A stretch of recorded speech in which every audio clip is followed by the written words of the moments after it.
Hello mga boss, bablog natin. Papakabit na tayo ng ating gulong. Ayan, Phoenix Quick Tire, front and back. Ang sukat nito ay 60 by 70, 60 by 90, 14 sa harap, tapos 70 by 90 naman sa likod.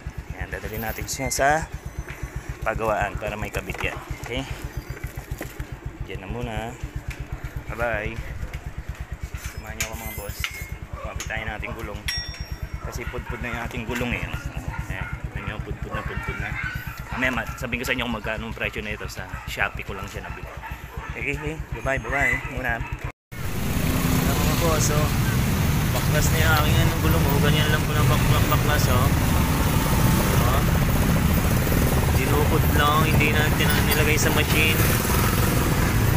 Wala na to. Pudpud na.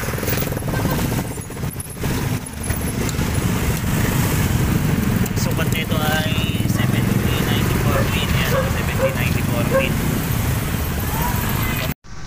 Hindi ko na muna pina-tubeless kasi okay pa naman. Saka hindi naman gano'ng ginagamit yung motor. Kaya okay lang. Stick na lang muna tayo sa tires.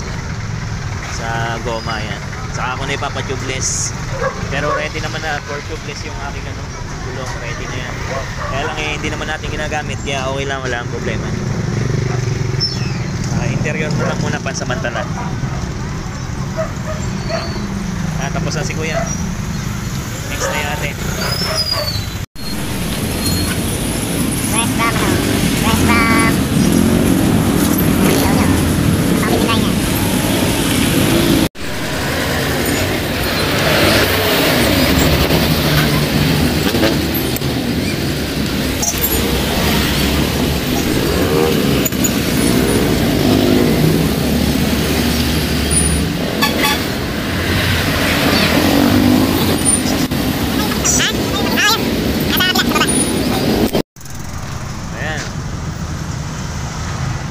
Binaklas sa mismong dinukot nyo na lang. Okay lang yun kasi may tama naman na dati yung aking nasa ko na lang yun. Kasi sa kabila na lang yung babaklasin niya. Ito wala na to. Ayan, kabila na lang babaklasin niya.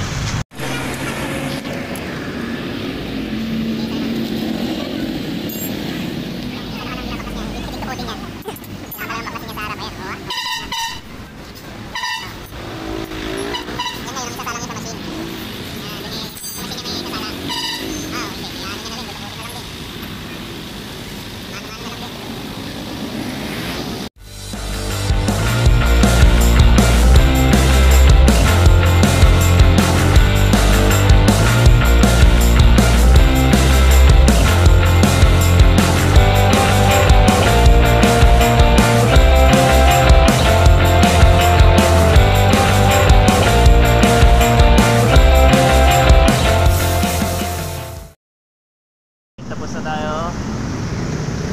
Kakabit niya ni kuya yan. Yo, kakabit na. Habang na tayo ng gabi.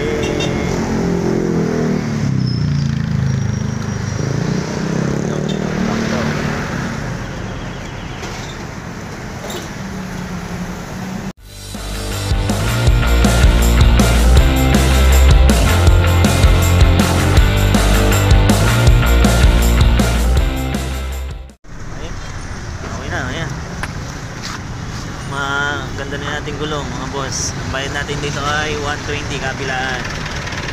Yan, kabilaan niya 120. 60 pala ang bayad dyan. Okay, tara, uwi na tayo. Bye, uwi na tayo. Uwi na. Doon, pundido na eh. Yan mga boss, nakauwi na tayo. Bago na ang aking gulong sa likod, pati sa harap. Quick tire. Kabilaan yan mga boss.